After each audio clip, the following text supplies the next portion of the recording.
贵妃娘娘嫌我不会侍奉，那是她儿子，她舍不得骂，就指桑骂槐，说我没规矩。你是贵妃指来的教引姑姑，教了2年，就教出我这么个没规矩的儿媳。既然你这么会教，我看你是想教到皇子床上去吧？奴婢不敢，不敢！我看你这副狐妹子样就恶心！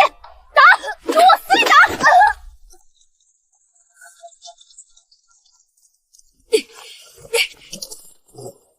这蹄子命大，竟还有口气！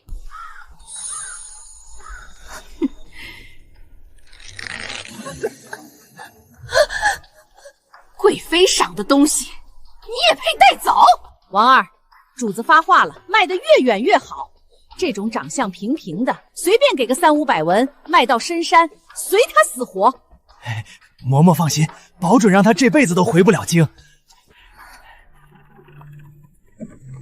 6岁那年，阿爹为了300文钱把我卖入宫中。那年我哭干了眼泪，以为进了那金丝笼就能活命，如今却沦落至此。在那人命如草芥的地方，贵妃怕是连我名字都记不住，又怎会管我死活？可我不甘心啊！我才18岁，从未尝过自由的滋味，也没有真正为自己活过一天。怎能甘心赴死？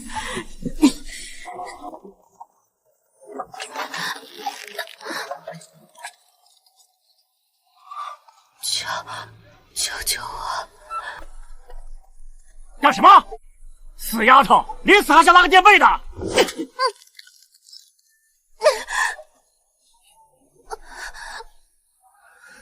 小子，瞧见没？这丫头一眼就相中你了，你说这是不是缘分？娶媳妇儿没？这可是京城大户人家出来的，虽说受了点伤，但那底子在呀，买回去做媳妇儿绝对不亏。我没钱。哼，没钱看什么看？滚一边去！别耽误老子做买卖，晦气！不能放手，放手就是死。他只要一用力就能甩开我，可求求你，别甩开我！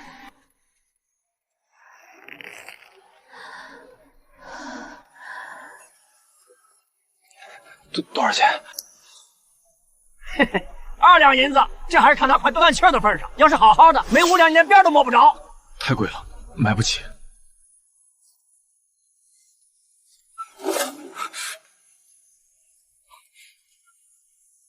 1两，我浑身上下只有东家那儿还欠着的工钱。切，1两？你打发叫花子呢？行，拿走拿走，真丧气！在咱手里连口棺材钱都挣不回来。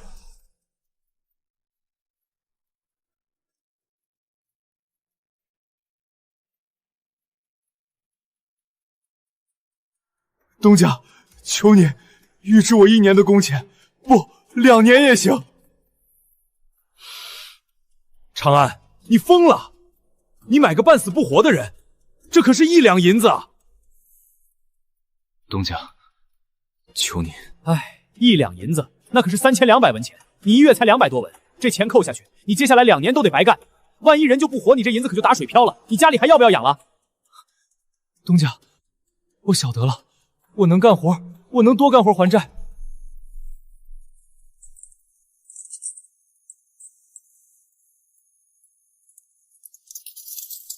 3200文，在宫里，这不过是贵妃赏赐小太监的一点碎银，可在这儿，却是一个男人2年的命。我叫彩云，原本以为这辈子只能像云一样飘走，可这1两银子，把我生生拽回了人间。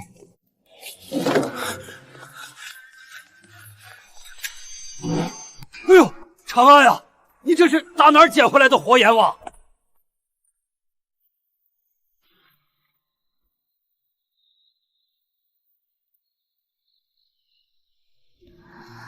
伤得太重了，这背后是杖责吧？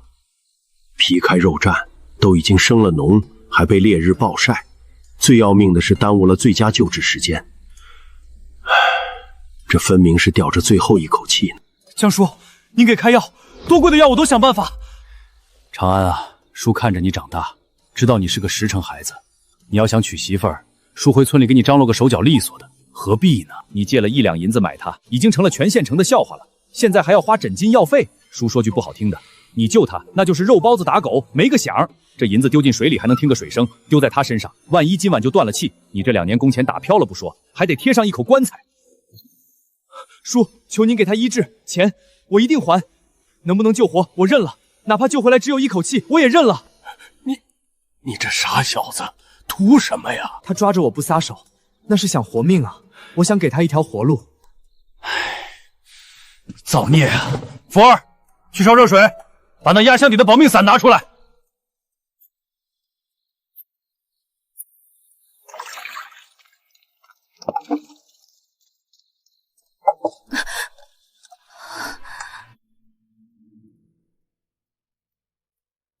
爹，这姐姐长得真普通，长安哥怎么就看傻了眼呢？闭嘴，干你的活儿。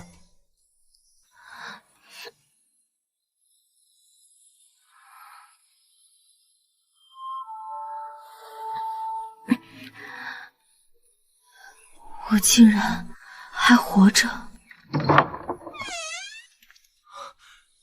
你醒了，你身子尚未痊愈，我为你服药可好？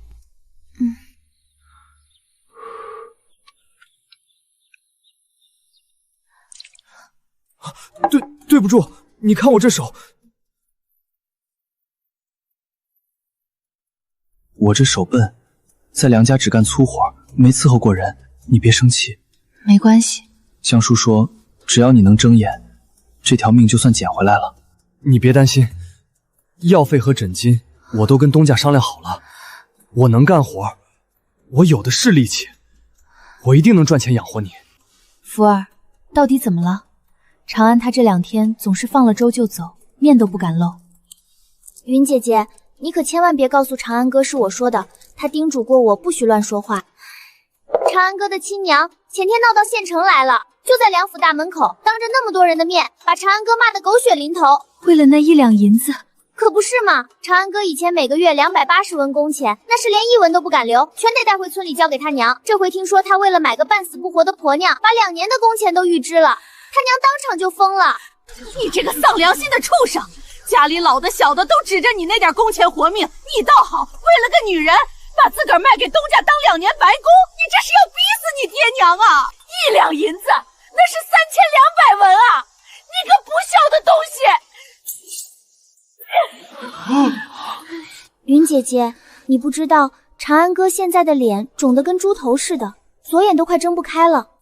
他怕吓着你，也怕你心里不痛快，这才躲着不敢进来。月俸280文，1两银子3200文，再扣掉给我的诊金、买药的开销，加上这日日的白粥，这哪是粥，这是从他骨头缝里抠出来的血。在宫里，我见惯了人为权力相互倒戈、趋炎附势，却从未见过有人愿意为另一个如此卑微的生命，甘愿把自己逼入这般绝境。药记得趁热喝，这几天梁府活多，我先回去了。长安，你还有啥缺的？没什么，你路上慢点。我这样的人，说是不报恩，便是忘恩负义；说是推开他，在这吃人的县城里，便是死路一条。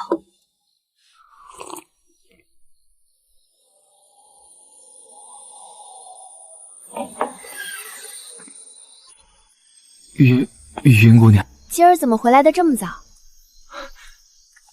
东家庄子上的杨梅熟了，我晌午帮着搬运，多干了半个时辰的活，求管事赏了这一小篓。这一碗在县里市集上起码得卖10几文钱，东家真舍得赏你。我干活利索，管事高兴，你快尝尝。听江肥说你这几天胃口不好，吃这个开胃。你吃了吗？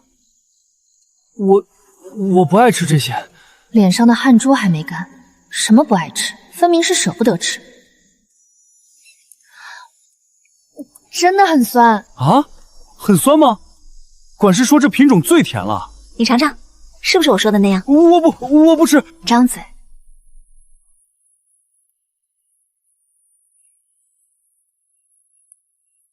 好吃吗？好吃。在皇宫那个女毯里，哪怕别人送你1两金，背后都藏着杀人的刀。可在这里，这个傻子摘了一上午杨梅，却连1颗都舍不得尝。既然甜，那就一起吃。长安，往后不要再说这种骗我的傻话了。这是梁夫人今早赏的，一共20文，你收着。给我？你是我？你想说我是你花1两银子买回来的媳妇儿，对吗？你有没有生气？长安，你救了我的命，我很感激。但我不得不问你，你知道我为何会被打得奄奄一息，像个破布袋一样被人扔在马车上贱卖吗？我待过的地方，杀人不见血，开弓没有回头箭。我并不是你想象中那种只会洗衣做饭的普通女子。我不是要逼你嫁给我，我就是觉得钱该给你使。我懂，长安，我也不是拒绝你，我只是希望你明白，将来要与你共度一生的到底是个什么样的人。我这双手不光能握勺子，也能握刀。没关系，只要你愿意留下来，怎样我都能接受。你先好好养伤，过几日我再来看你。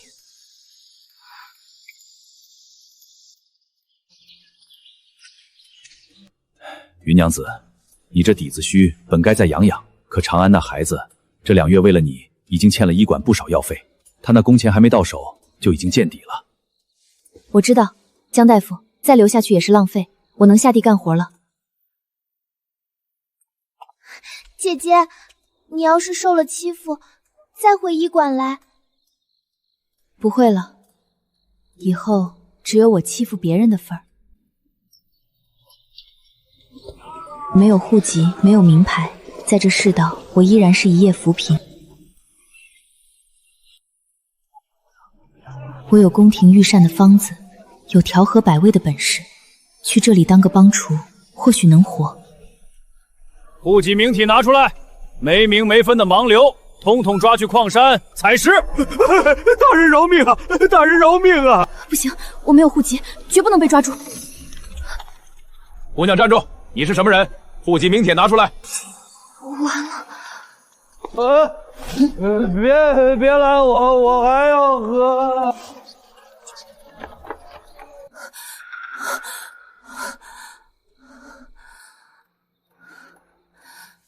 长安，如今只有那个1两银子取回来的媳妇儿身份，能让我名正言顺地站在这阳光下。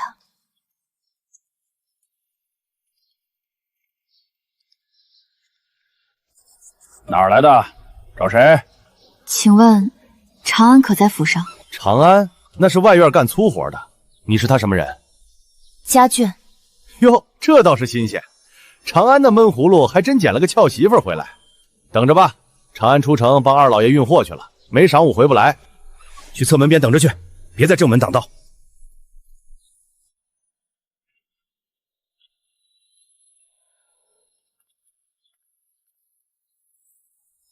你就是长安那小子花了1两银子预支了2年工钱带回来的媳妇儿？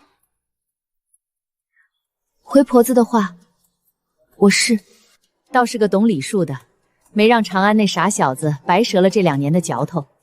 既然来了，就跟我进来吧。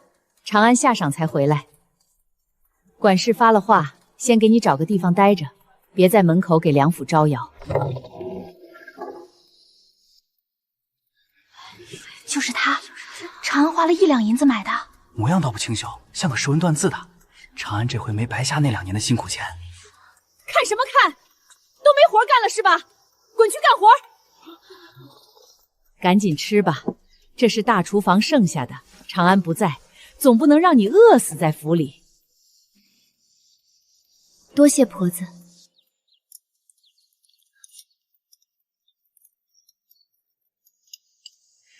你这吃相不像是个村户人家出来的。长安下午就跟着2爷的车队回来了，你以后怎么个打算？是跟着他回家种地，还是想在府里找点营生？婶子，我会些灶上的粗活，尤其是几样南方的拿手糕点，不知道府上的夫人能不能看得上眼。你会做点心，你早先在大户人家当过差？只是因多嘴说错了一句话，犯了老爷夫人的忌讳。明白了，做奴才的都懂，主子要罚人，哪需要什么理由？一句话，甚至一个眼神不对，就是灭顶之灾。不过你要是真有这本事，留下来当差也不是不行。只是想进梁府的后厨，怕是得签死契，卖身进府。你可愿意？卖身？我不愿意。我想问问，长安他是签了死契吗？他们这些干粗活重活的汉子，都是府里雇的长工，不拿身家性命抵账。既然如此，那我也可以不签。我先在梁府做2年，帮着长安把欠下的债还了。若我手艺好，夫人想必也不在乎那一张纸。云丫头，也何该是你运气好。后日夫人要在花园里宴请县里几位官太太和富家监属，正愁得头发都要白了。可是为了席上的吃食，正是，府里那几个大厨做菜倒是把好手，可做点心就那几样，红豆糕、发糕、栗子酥，官太太们吃腻了，回回都剩下大半。官太太们嘴上不说，夫人心里觉得没面子。婶子，我想多嘴问一句，府里平常用的糖是白霜糖还是赤如糖？可有剔透的芡粉？都有，库房里精细东西不少，只要你能做出花来，东西管够。丑话说在前头，要是点心做得好，我带你去见夫人，到时候工钱另算，赏钱更是少不了。可要是搞砸了，婶子放心，若点心不能让夫人眼前一亮，我自个儿背着包袱走人，绝不让您为难。好，我就爱听这痛快话。走，我带你去灶房转转，先露上一手。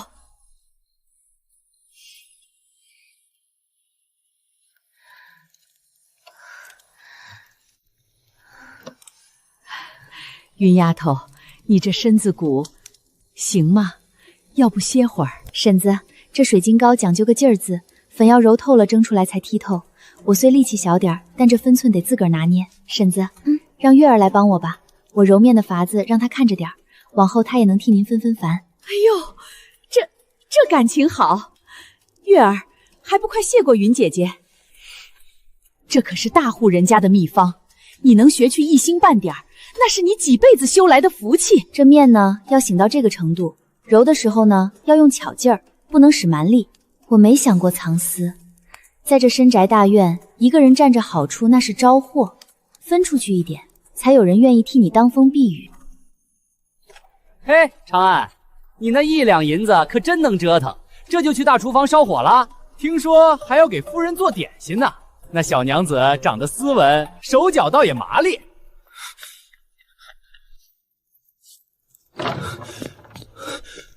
你怎么在这儿？你办事回来了？江叔说了，你要养着的。是不是王婶子逼你？我这就去找管家。长安，没人逼我，我想让你在那1两银子里早点喘过气来。云姑娘，你别这么说，这活本来就该我干，是我没用，让你跟着受累了。我来烧火。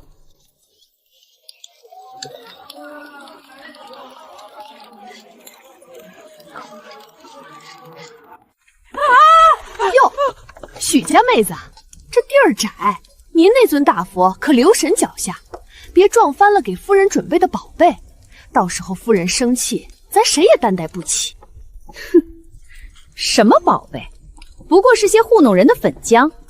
王嫂子，你别被些来路不明的人给骗了。暗地里使绊子，明面上吐唾沫。这梁府的厨房虽不及御膳房阴狠，但这股子小家子气的排挤倒是一样。若不是有王婶护着，怕是连火都生不起来。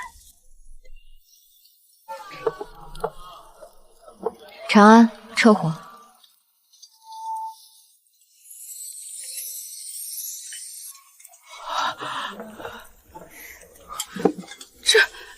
这是什么做法？闻着怪香的。王婶儿，这就是你说的那位云姑娘？春柳姑娘，您瞧瞧这品相，府里哪见过这样的？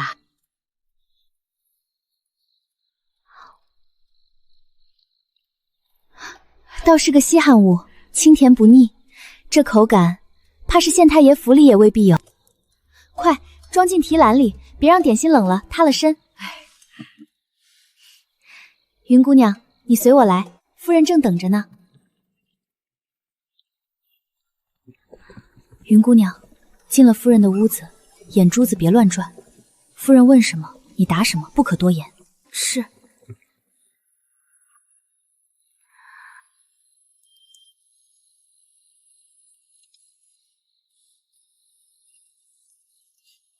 夫人，您快瞧瞧，奴婢在厨房伺候这么多年，还是头一回见着这么水灵的点心，闻着清雅，瞧着就像玉雕出来的一样。瞧你这没出息的样，什么神仙美味能让你夸成这样？这县里大大小小的席面，我哪样没见过？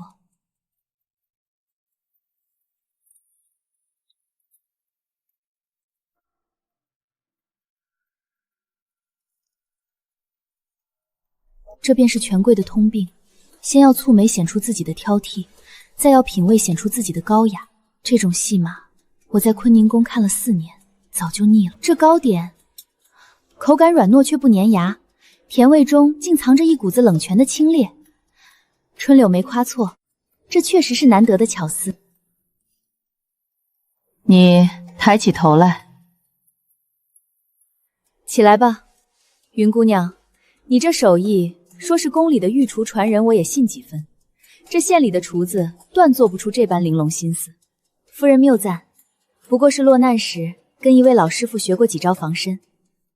那我问你，弹起荤香飘，佛闻气禅跳，这传说中的佛跳墙，你可会？佛跳墙在宫里那是每年除夕国宴的主菜，由8位老御厨合力，3天3夜方能成一坛。我会吗？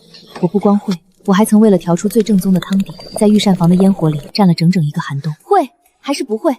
若是说不会，我便只是个做点心的，随时可被替代；若是说会，我便是梁夫人的摇钱树，在这梁府便再没人敢轻易动我。回夫人，奴婢确实会，只是这道菜用料极其考究，火候更有千变万化，非一日之功，奴婢需要准备。好一个确实会！我听说你是长安花1两银子娶回来的媳妇儿。回夫人，奴婢确是被长安所救，若不是他花1两银子将奴婢带回，又预支工钱供奴婢落脚，奴婢早已无容身之地。都说夫唱妻随，长安是梁家的长工，你作为他媳妇儿，我也不逼你签什么卖身契。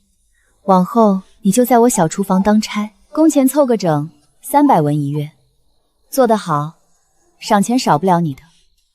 300文，这比长安那个卖力气的汉子还要多出20文。彩云谢夫人恩典。你和长安既有缘分，总不能2口子各睡各的。下人房那边可有空院子？回夫人，下人院西北角那处3间偏房还空着，前些日子刚打扫过，窗明几净的，正适合小2口安家。便分给他们吧，再去库房拿套被褥和日常用得上的物件，就当我这东家夫人给他们的新婚贺礼。夫人，劳役契书写好了。1年期，只顾私人，若有过失，随时遣散。这梁夫人果真算得精，她是在怕我这佛跳桥是个空壳子，先用1年时间试我深浅。你识字？回夫人，以前跟着主家认得几个字。彩云，倒是个好名。明日就来当差吧，你这身子撑得住吗？回夫人，能的。下去吧。是。从今往后，我便叫彩云，不再是宫里那个伺候人的，随时会被杖毙的无名奴婢。彩云妹妹，往后咱们可就是一家人了。夫人刚才还夸你懂事，想必明天选人的时候，也会依着你的心意。我有个亲妹妹叫春枝，也在名单里。她年纪小，没见过世面，到时候她头上会戴一朵粉色绢花。你若选了她，在这主院里，姐姐绝不会让你吃亏。春柳姐姐放心，我记着了。春枝妹妹既然是姐姐的亲眷，自然是极好的。你们小两口运气真是不赖，这院子原是管事儿的住，刚空下来没2日，瞧瞧多宽敞。别说你们俩，往后有了孩子，这一大家子也住得下。太好了，王婶儿，我做梦都没敢想过能在府里有个自个儿的窝。那我就不打扰你俩了。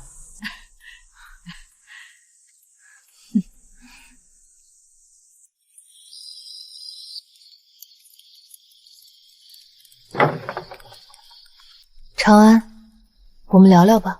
哎，好。你救了我的命，但我不能瞒你，我从小被卖身为奴，在京城那些深宅大院里，给人做过通房丫鬟。那不是我自愿的，在那皇城根下，主子吩咐了，奴婢就得受着，由不得我拒绝。我被打得半死发卖，不是因为我犯了什么错，而是那些主子们之间的较量，我成了他们撒气的废气。你救了我是大恩，我该报。你想让我做你媳妇儿，我不会拒绝，也会尽心竭力撑起这个家。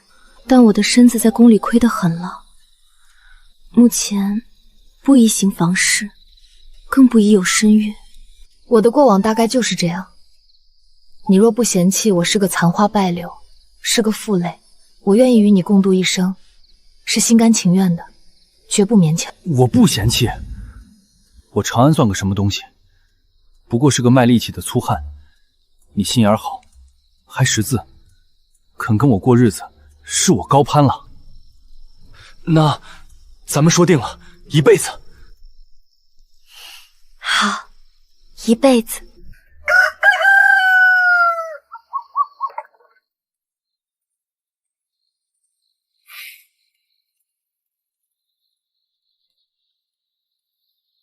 彩云，我想跟你说一件事。我想好了，等这几天忙完，我带你回趟村里，去见见我爹娘，再简单办个婚事。我穷，欠了东家1两银子，还欠着江叔的药费，给不了你风风光光的婚礼，甚至连套像样的红嫁衣都置办不起。可我想给你一个名分，让全村人都知道，你是我长安正经娶进门的媳妇。长安，我不在乎那些虚礼。办场婚礼，请乡邻吃喝，少说也要搭进去几百文，甚至1两银子。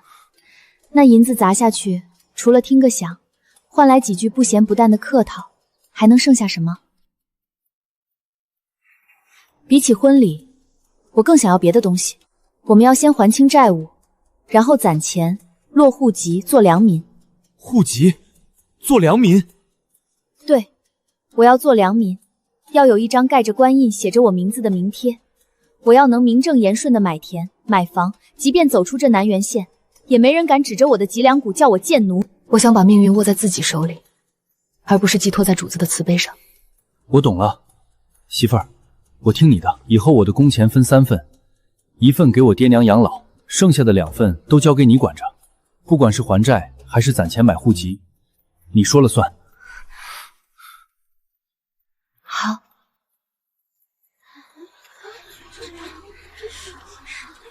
彩云妹妹，夫人说了，这小厨房往后你说了算。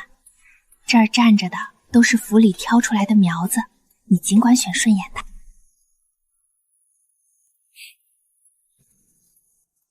你叫什么？回姐姐，我叫春枝。春枝，留下。王月，你也出来。谢云姐姐提拔，奴婢一定玩命干活。你叫什么？回姐姐，奴婢阿青，原是在江喜房当差的。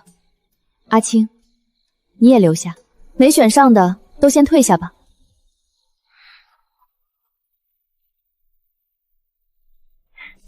彩云妹妹，我也回去给夫人复命了。今日麻烦春柳姐姐了。进了这道门，你们就是我的人。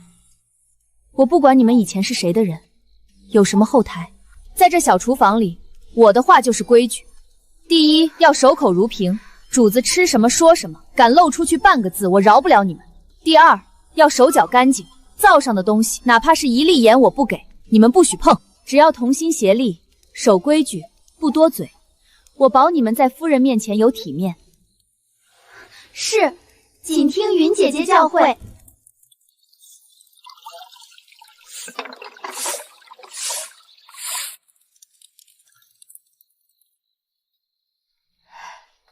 云娘子，忙着呢。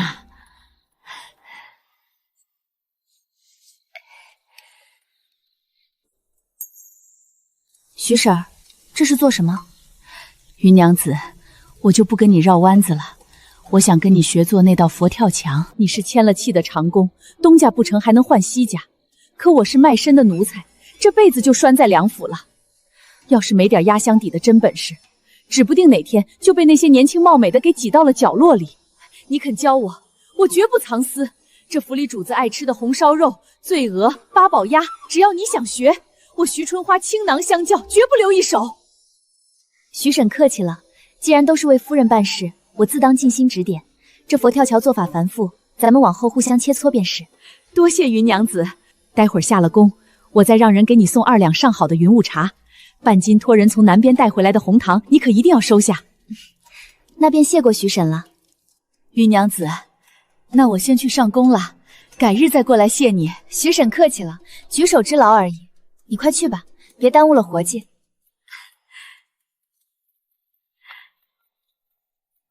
在宫里，我曾以为清高能保全尊严，可在那人命如草芥的马车上，我才明白，尊严是靠银钱和本事垒出来的。夫人有个堂妹嫁到了海边，每年都送不少这些海货过来。可府里大厨房那几位做出来的东西总带股子抹不掉的土腥气，夫人尝了几回便不爱动了。这鲍鱼虽好，但个头太巨，泡发不易透心，蒸制时外烂内硬，难登大雅。库房里可有小些个头更匀称的？有是有，只是这些个头稍逊，怕委屈了夫人的贵客。就要这种，挑中等个头、裙边完整的，大小均匀，受热才快慢一致，不至于这一碗软糯，那一碗生硬。海参要选刺密而挺的，鱼唇要色泽淡黄无杂质的，摇杆提筋各按这个分量配齐。此次宴席50位客人，为防万一，须得多备出20份来，一共准备70、80份的料，1分都不能差。云妹妹，你这通身的派头，一看就是真正见过世面的行家。鲍鱼80只，海参80条。云娘子，您瞧瞧，这单子可对？这东西金贵，搬的时候莫要磕碰。春柳姐姐，食材虽好，但泡发2字最是关键。天热，水要勤换，且得用山泉水，否则一锅好菜全毁在底味上。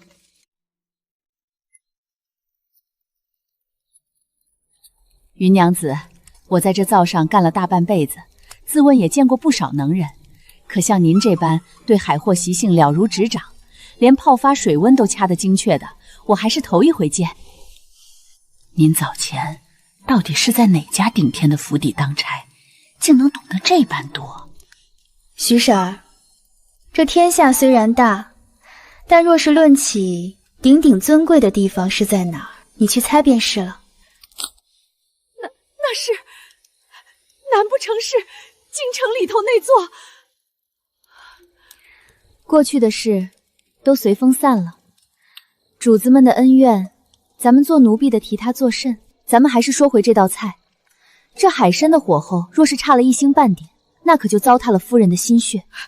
是，云娘子教训的对，是老奴老糊涂了，不该问的烂在肚子里也不敢再提。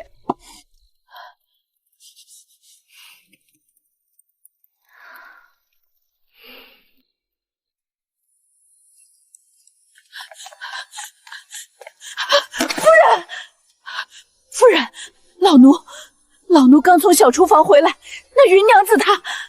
说，她怎么了？云娘子她绝对不是普通大户人家出来的丫鬟，老奴斗胆试探她的来历，她不仅没慌，还跟老奴说，让老奴去猜那天底下鼎鼎尊贵的地方。她原话真是这么说的，不肯说具体的府邸。是，那谈吐，那气度，还有那股子看谁都像看草芥的劲头。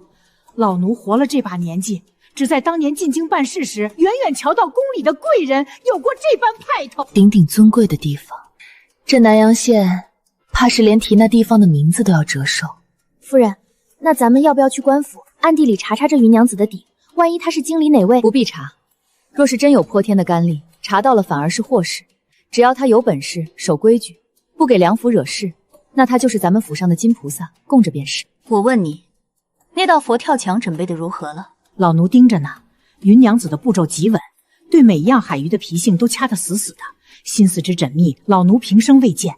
这道菜要是成了，后日的宴席定能让全县的夫人们都惊破了胆。很好，留着他对我有大用。只要他能把这梁府的门面撑起来，他那1两银子的身价，我给他翻成100两。老奴明白，老奴一定像伺候祖宗一样，替夫人看好了那小厨房。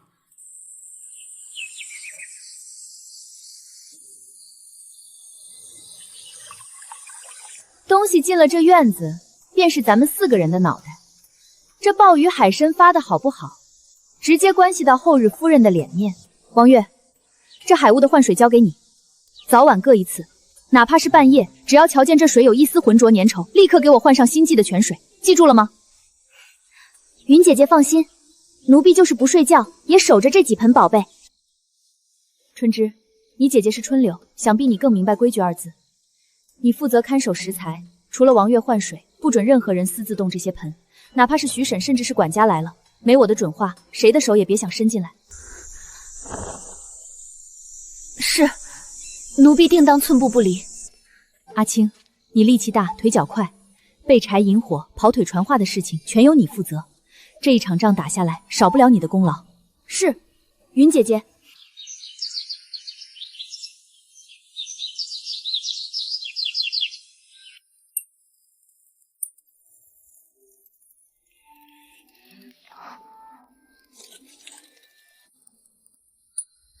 阿青，别费劲了，这柴火被人淋了水，闷在里头湿透了，你便是把火石敲烂了，也烧不出火来。阿青，你去柴房重新取一捆干透的松木来，顺便把灶台左手边的盐罐子也倒了，去库房领新盐。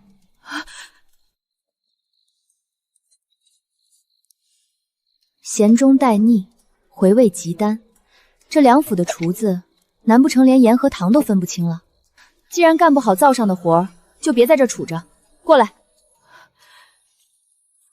都是伺候主子，使这些见不得光的绊子没用。在这小厨房，手艺才是底气。你若是觉得我不配坐这位置，大可做出比佛跳墙更好的菜来，我自会退位让贤。可你若是想毁了夫人的宴席，那便是自寻死路。我不是故意的，云娘子饶命！哼，这种话留着骗你自己吧。下不为例，若是明日这灶房再出一丁点岔子，我不会再跟你废话，直接回明了夫人，把你发卖给人牙子，送得远远的。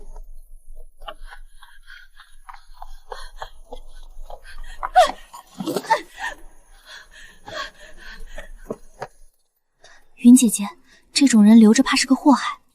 在宫里，这种人活不过半天，可在这里，我还缺个能干杂活的，吓住了，比杀了有用。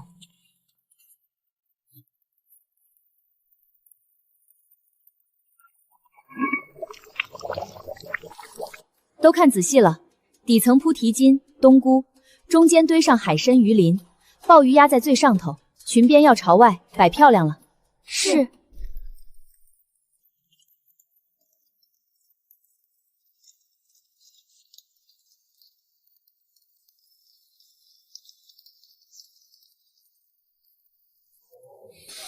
哎呦喂，这是啥味儿啊？我在这府里待了10年，也没闻过这么勾人的荤香。听说那个新来的云娘子在蒸佛跳墙，这名字起得真邪乎。闻着这味儿，我这凡人都想跳墙进去抢一口，更别说佛祖了。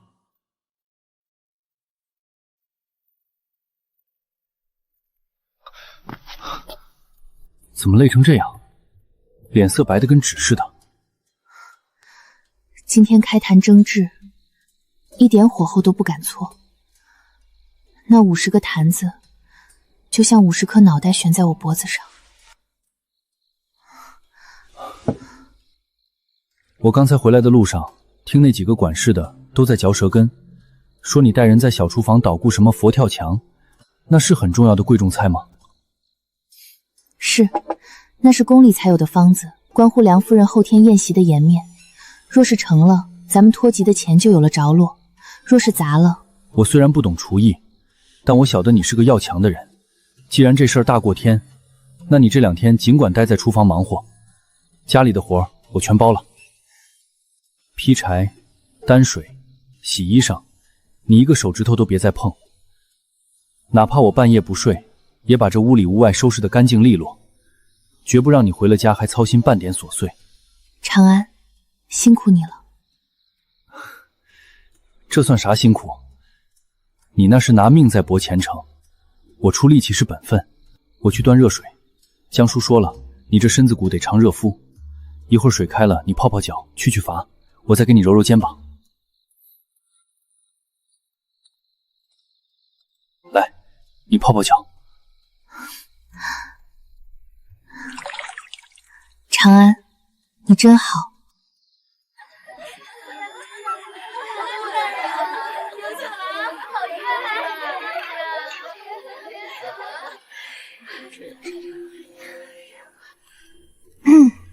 诸位夫人，正准儿上桌喽！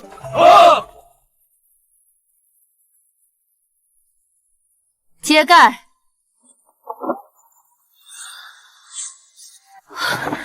这是什么美味？香气入骨，竟让我这吃惯山珍的人都坐不住了。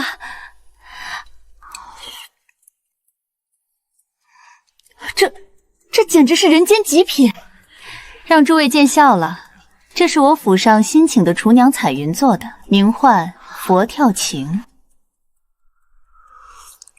佛跳桥，好名字。弹起荤香飘四邻，佛闻气禅跳墙来。能做出这道菜的人，怕是连京里的御膳房也去的。是啊，是啊，夫人当真是好福气，能得此等能人。往后这南阳县的席面，怕是再没人能越过梁府去了。谢诸位夫人赏识，不过是些山野海鸭，全仗着夫人的恩典，舍得用那等极品干货，方能成此一坛。300文月钱还是给少了。这样的宝贝，若不重重赏赐，死死扣住，怕是明日就要被县太爷府上抢了去。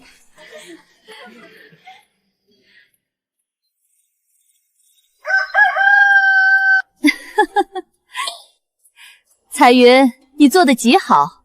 今日县太爷夫人临走时还拉着我的手，问着佛跳墙是哪位名厨的手属。你真是为我杨家，为我这当家主母挣足了脸面。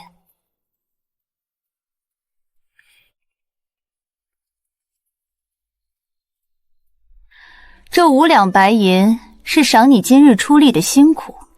此外，从下月起，你的月钱再加50文。往后这小厨房，无论是买办还是调配，你一个人说了算。若是谁敢倚老卖老不听使唤，你直接来回我，我替你做主。彩云，谢夫人厚赏，定不负夫人信任。你这孩子就是懂事，我就喜欢你这样的。大家快来看看呀！这就是我辛辛苦苦拉扯大的好儿子，为了一个来路不明的女人，生生把2年的工钱都给填进去了，那是咱家的活命钱啊！长安，你别不识好歹，那可是3200文。你大哥成亲要钱，你小弟读书要钱，你倒好，买个半死不活的货色回来供着，赶紧把钱从那婆娘手里抠出来还给家里，不然老子今天就闹到梁老爷面前，看你这工还做不做得了。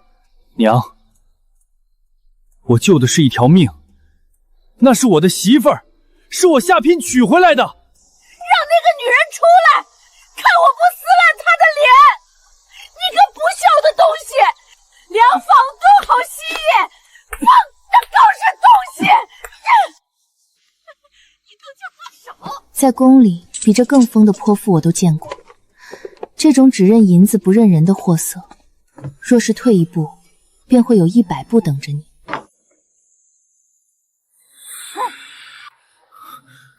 彩云，你回屋去，这儿我来挡着。吵够了吗？要钱没有？要命，你们也拿不走。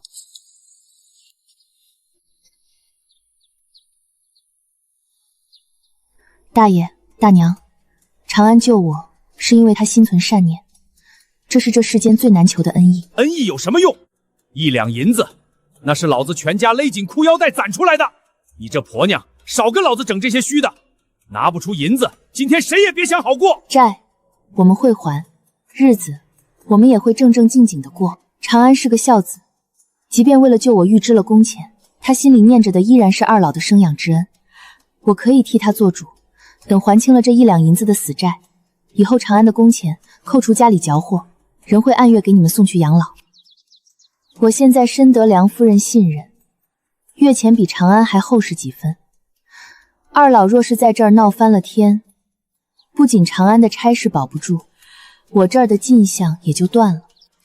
到时候别说养老钱，怕是连这1两银子的亏空，二老也得自个儿想法子填上了。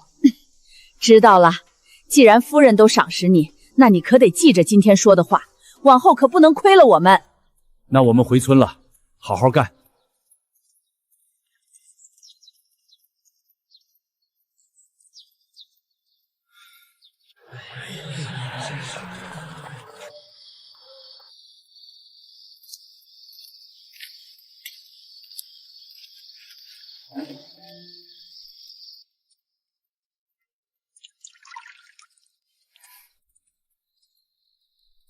疼吗？不疼，彩云，对不住，本该是我护着你，却让你跟我一起受这种没脸皮的辱骂。谢谢你。今日若不是你，我真不知道该怎么办。我害怕你会瞧不起我，害怕你会后悔跟了我这么个没出息的窝囊废。长安，你救我命的时候，可曾想过我是个累赘？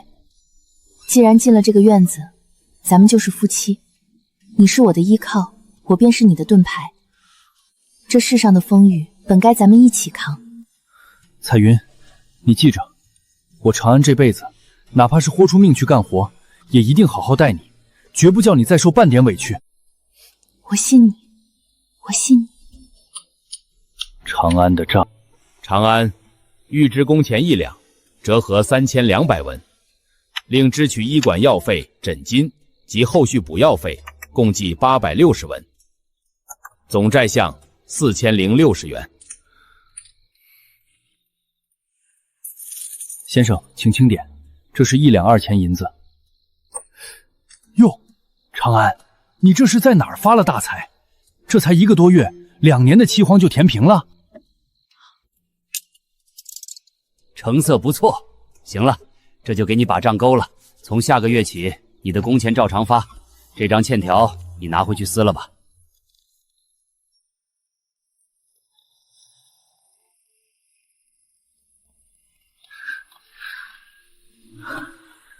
还清了，还清了！彩云，快看，还清了，咱们不欠债了。知道了，傻瓜。彩云，我们不欠债了，再也不欠债了。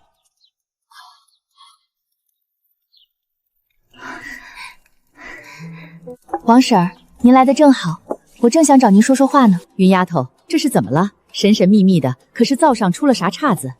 王婶儿，你是这府里的老人了，南阳县的人情往来你最清楚。我想私下里跟您打听个事儿。这外乡来的苦命人，若想在这县里落个户籍，做个堂堂正正的良民，得走哪条路子？你想脱籍？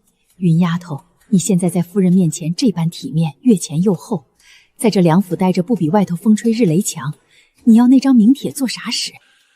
我想做个真正的良人，不求富贵通天，只求我这脊梁骨不用见了主子就弯，求我这姓名能名正言顺地写在官府的红册子上。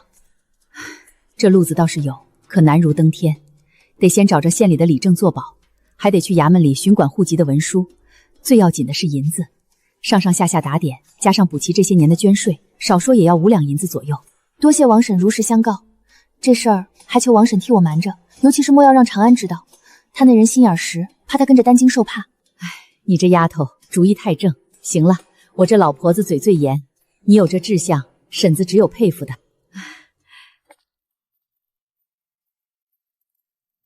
5两银子，5两银子就能换一个自由身，就能让我的孩子出生后不必再姓一个奴字，这买卖划算得很。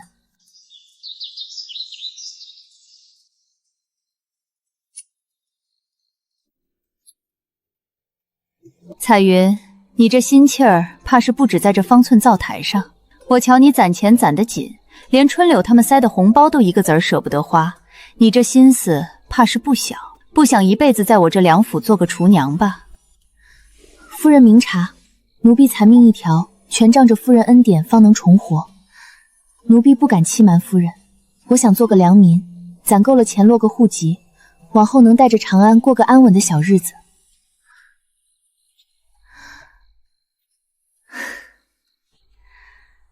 好一个安稳小日子，在这南阳县能像你这般活得清醒的女子当真不多。我不拦你，像你这般的凤凰，这梁府的小厨房确实也关不住一辈子。只要你在府里这1年好好做事，把那几道大菜交给徐婶，等契约期满，我不光放你走，还会亲自给你写一份保书递到衙门，助你落籍。夫人大恩，彩云没齿难忘。这1年奴婢定当倾囊相授，为梁府争光添彩，以报夫人活命与成全之情。这一石二鸟之计，既得了彩云的真心，又稳住了府里的封面，当真是划算。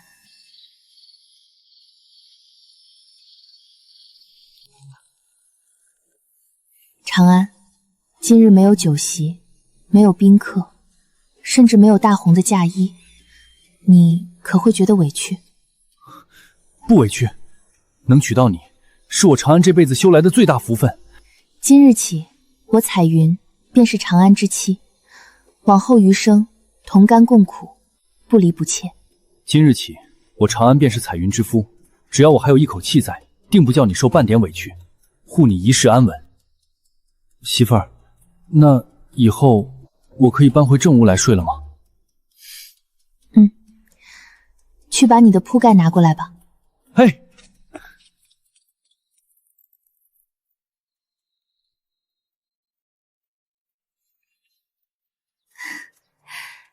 彩云，你可真是我的福将。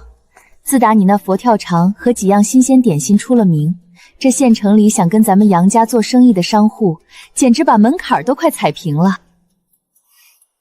彩云啊，你那契约虽然签的是1年，但我这心里是真舍不得你。我想过了，300文月钱委屈你了，从下个月起，我直接给你把到500文1月。此外，凡是宾客赏赐的银两，我分文不取，全归你个人。只要你肯长久留在这梁府，你和长安今后的日子，我杨家包了。500文，这灯光，这在南苑县足够养活一个5口之家还有余。这可是府里1等管事才有的待遇。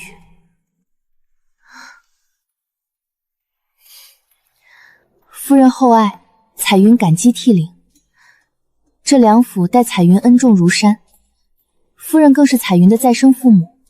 可奴婢自小入宫，看惯了朱墙高瓦下的算计，这辈子剩下的光景，彩云不求大富大贵，只求能做个寻常巷陌里的良民，支个摊子，守着自个儿的男人，过几天安稳自在的小日子。也罢，人各有志，我若强求，反倒成了一桩恶事。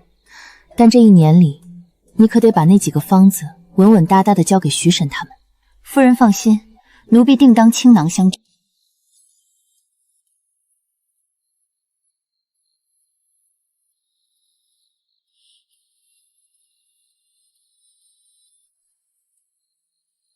云娘子，这份恩情我徐春花记一辈子。快起来，快起来！没你在，我这把老骨头怕是早被那些牙尖嘴利的小蹄子给挤兑走了。往后若是闲了，千万记得回府里指点指点老奴的火候。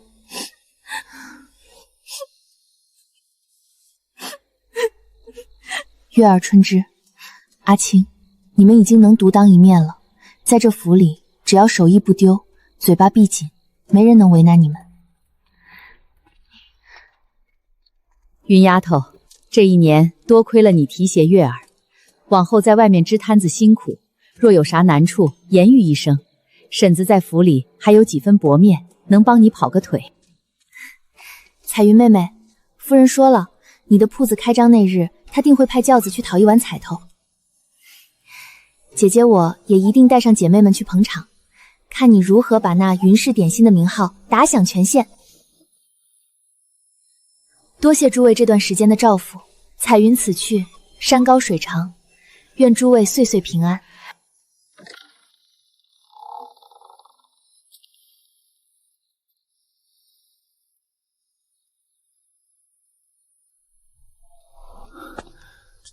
契约办好了，彩云，咱们走吧。好。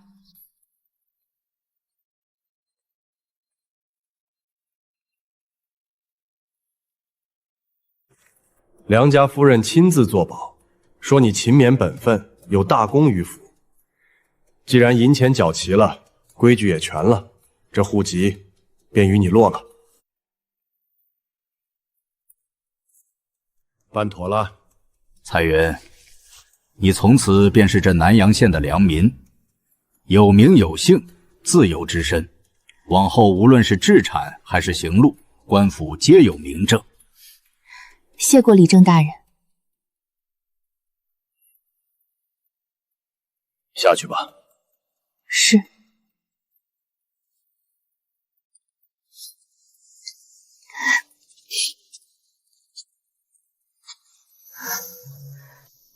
以后我们再也不用怕了。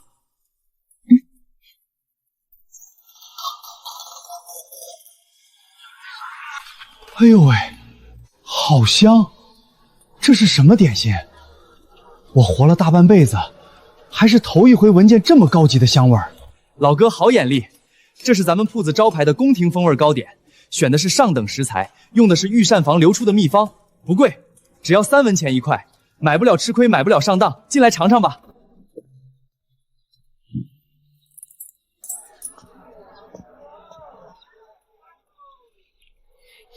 神了，这口感，这味道，再给我来3块，给家里娘娘也尝尝。